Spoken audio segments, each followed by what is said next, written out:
Sometimes you got to surrender to what this moment is trying to teach you.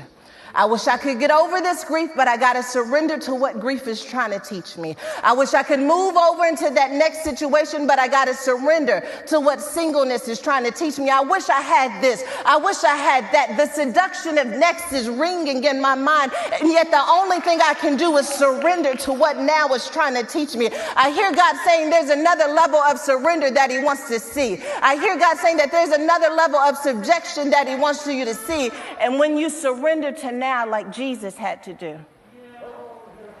it's not always easy.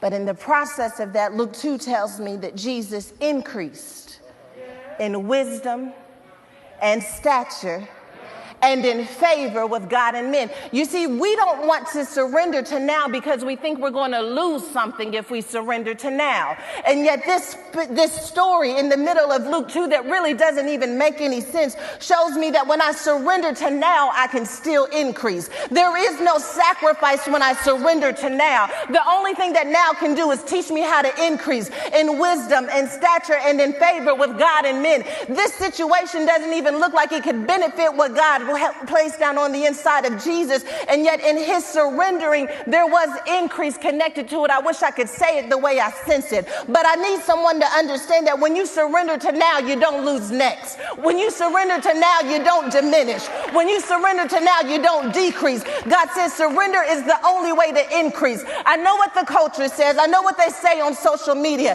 that if you get pulled back, you can't go forward. But I hear God saying for my people, the only way that they can go forward is if they're willing to get on a cross and surrender to now. If they're willing to be held back every now and then. If they're willing to surrender to my pace and not their own.